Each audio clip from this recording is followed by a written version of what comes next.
Derrière le château du roi Aldric se dressait un arbre merveilleux qui portait des pommes d'or, chacune comptée avec une grande minutie. Dans de nombreux contes européens, les fruits d'or symbolisent le pouvoir royal, la fortune rare et l'épreuve qui détermine qui mérite un trésor.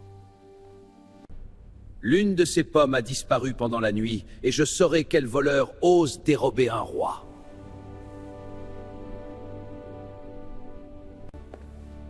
Père, donnez-moi la première garde, et je vous amènerai le voleur avant l'aube.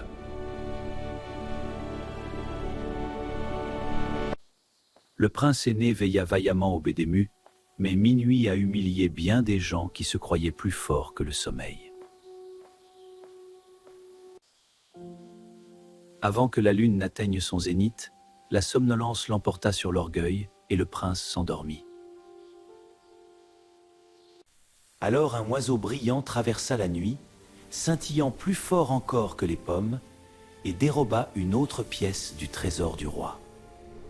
Les plumes d'oiseaux inspirent les symboles royaux depuis des siècles car elles évoquent la liberté, la vitesse et les messages transmis entre la terre et le ciel. Si une seule plume est si précieuse, il me faut l'oiseau entier, quel qu'en soit le prix.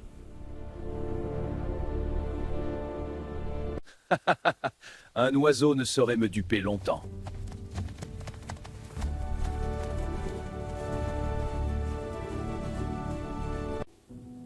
Ne me tirez pas dessus, prince, et je vous guiderai sain et sauf jusqu'à l'oiseau d'or.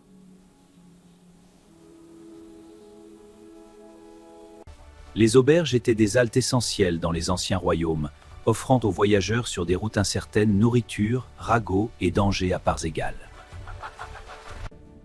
Si Roland tarde, envoyez-moi après lui, et j'achèverai ce qu'il a commencé. Évite la taverne animée et choisis l'auberge modeste si tu veux que ton voyage soit fructueux.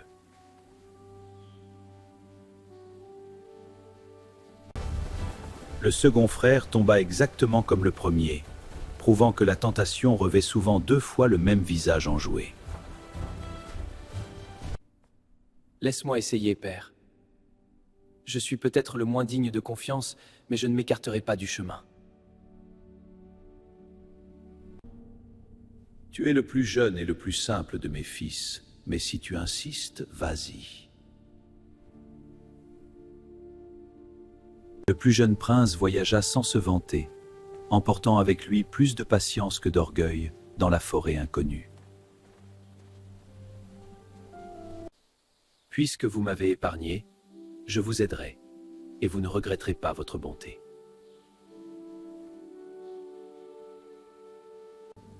Avance, petit ami, je t'écouterai.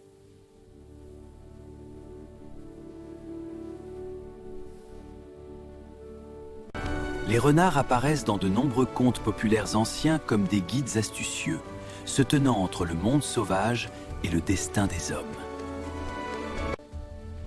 Se souvenant du conseil du renard, Élias se détourna des champs et des lanternes et entra dans l'humble auberge sans un regard en arrière. L'auberge tranquille offrait peu de confort. Pourtant le bon sens naît souvent là où la vanité ne voit rien de digne d'intérêt. Au prochain château, des soldats dormiront dehors, et à l'intérieur, tu trouveras l'oiseau d'or dans une cage en bois, à côté d'une autre en or. Ne touche que l'oiseau et laisse la belle cage où elle se trouve. Dans les contes anciens comme dans les contes de fées, les gardes endormis symbolisent souvent la frontière ténue entre le courage et la catastrophe. Tout était exactement comme le renard l'avait promis, une simple cage, une cage somptueuse et, entre les deux, le trésor vivant.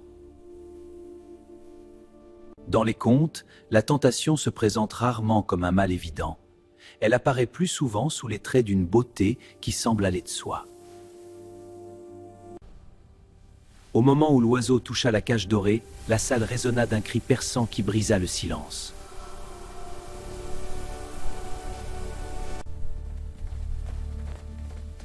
Il fut traîné devant le roi de ce château et condamné, mais sa vie fut épargnée pour une nouvelle mission impossible. J'ai échoué parce que je voulais que l'oiseau soit aussi splendide qu'il l'est réellement.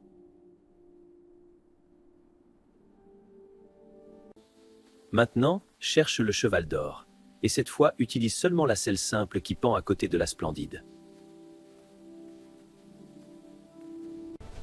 Le renard l'emportait si vite que le vent lui-même semblait courir derrière eux.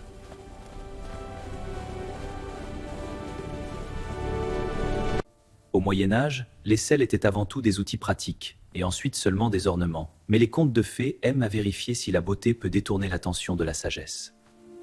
Même après un avertissement, les paillettes peuvent encore persuader le cœur qu'un petit changement ne fera pas de mal. Le hennissement du cheval réveilla tous les palefreniers de l'écurie, et une fois de plus, le prince fut saisi avant qu'il ne puisse s'enfuir. Je n'ai d'autre excuse que la splendeur m'a rendu insensé.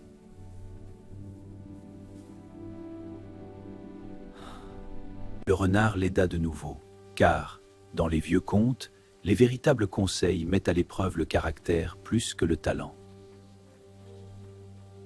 Va au château doré à minuit, embrasse la princesse lorsqu'elle entrera dans les bains et emmène-la aussitôt sans lui laisser le temps de dire adieu. Il atteignit le château doré à minuit, où même le silence semblait poli et lumineux.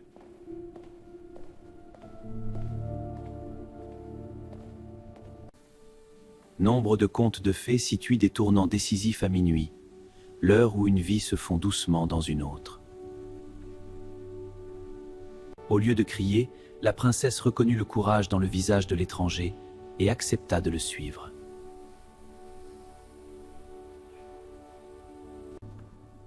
Permettez-moi seulement de dire adieu à mes parents un instant.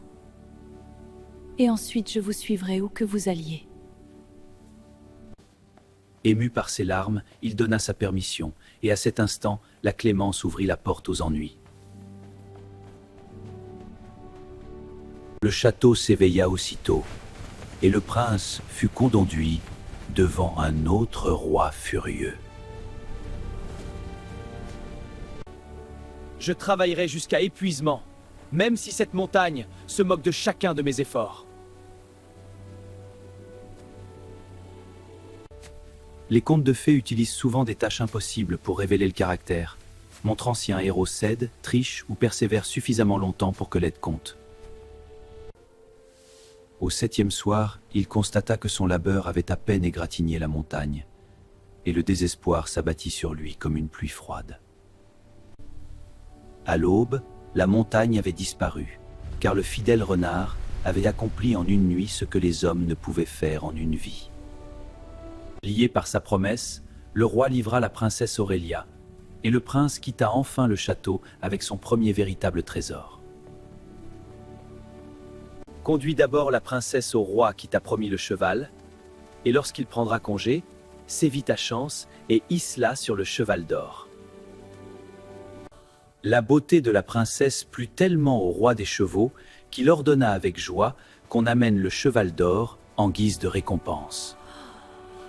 Les adieux à la cour étaient autrefois des rituels formels, ce qui en fait des moments parfaits pour des retournements de situation inattendus dans les récits d'aventure. Aucun cavalier ne pouvait rattraper le cheval d'or, car il courait plus vite que le vent, sur la route comme sur les chemins. Laissez la princesse avec moi près du château de l'Oiseau, enfourchez le cheval d'or, prenez la cage et fuyez dès que vous l'aurez en main. La confiance unissait désormais le prince, la princesse et le renard plus fortement que n'importe quel serment prononcé dans une salle du trône. La vue du cheval d'or ravit tellement le premier roi qu'il ordonna qu'on amène immédiatement l'oiseau d'or.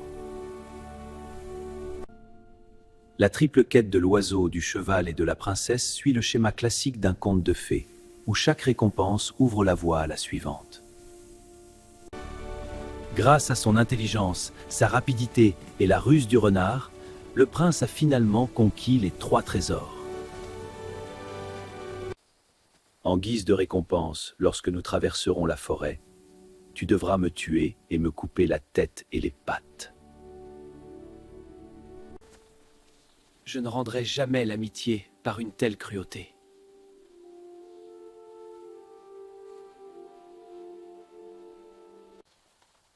Alors méfiez-vous de deux choses. N'achetez pas de viande de potence et ne vous asseyez pas au bord d'un ruisseau. Les avertissements des contes populaires restent rarement longtemps des énigmes. Ils ne deviennent clairs que lorsqu'on les ignore.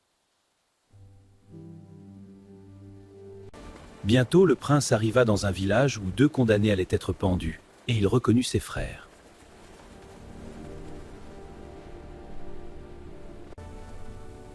Dites-moi le prix, et je rachèterai ces hommes, quel que soit leur crime. Les châtiments publics étaient courants dans de nombreuses sociétés anciennes, ce qui faisait de la rançon, de la clémence et de la justice de puissants ressorts narratifs dans la tradition orale. Bien que sauvés de la mort, les deux frères aînés n'ont pas échappé à l'envie.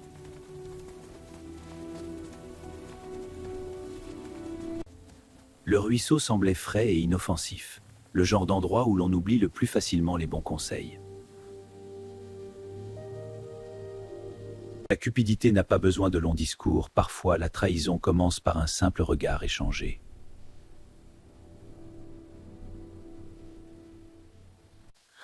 Les frères aînés le poussèrent dans le ruisseau, volèrent les trésors et s'enfuirent, persuadés que le cadet périrait sans être vu.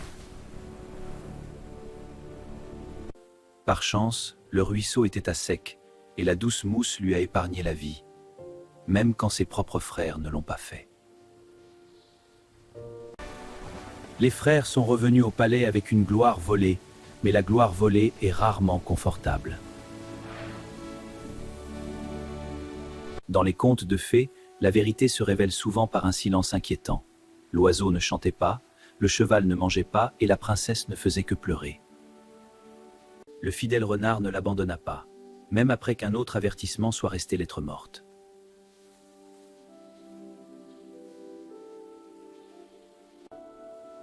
Accroche-toi bien à ma queue, et je te ramènerai à la lumière du jour.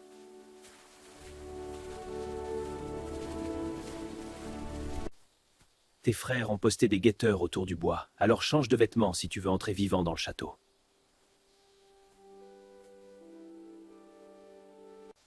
Le déguisement est une autre leçon d'un vieux conte populaire. La vérité est parfois plus facilement reconnue lorsque le rang est dissimulé. Vêtu de haillons, le héros légitime franchit le seuil où ses propres frères avaient triomphé.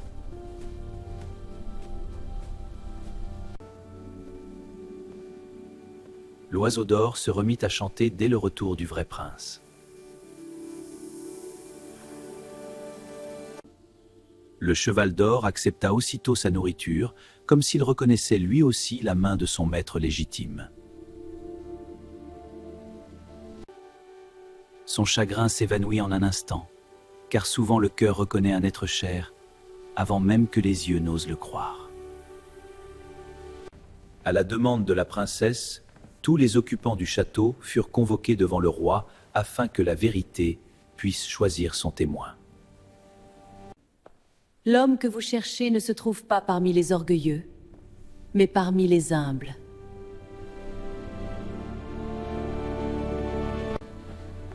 Lorsque la princesse a enlacé le mendiant, toute la cour a compris que le héros légitime était de retour.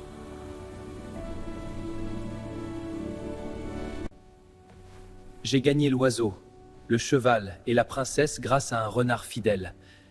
Et mes frères m'ont dépouillé au bord du ruisseau. Les frères infâmes furent aussitôt arrêtés, car la trahison contre le sang et la couronne ne pouvait plus être dissimulée.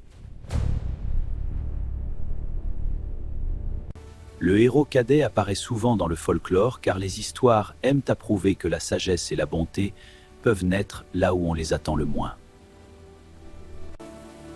La paix est revenue au royaume, et le mariage a uni trésor, vérité et amour en un jour radieux. Pourtant, un mystère demeurait irrésolu, et le prince finit par retourner dans la forêt où sa chance avait commencé. Tu as maintenant tout ce que tu désirais, mais ma propre souffrance ne prendra fin que si tu m'accordes l'étrange récompense que j'ai demandée auparavant. L'amitié doit-elle vraiment me demander cela après tout ce que tu as fait?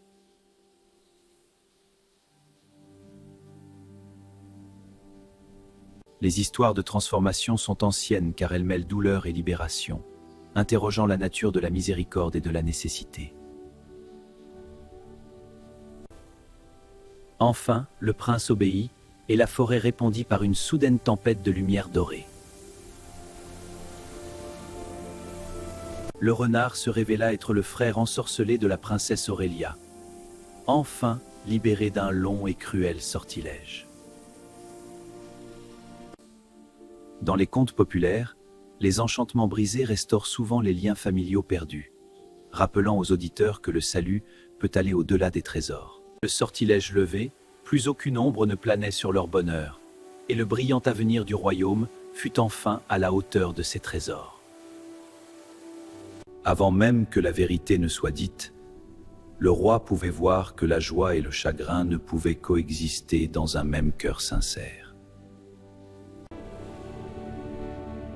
Pourquoi l'oiseau s'illumine-t-il? Pourquoi le cheval broute-t-il? Et pourquoi la princesse lève-t-elle seulement maintenant la tête, pleine d'espoir? La liberté du renard a sauvé bien plus qu'une seule vie, car elle a rendu à la princesse un frère perdu et a pansé une vieille blessure au sein de sa famille. L'histoire commençait par une pomme disparue et s'achevait par un royaume où la sagesse protégeait les trésors mieux que l'orgueil. Et ainsi le plus jeune prince, qui écouta, pardonna, souffrit et persévéra, vécut en honneur avec la princesse Aurélia aussi longtemps que leur histoire fut racontée.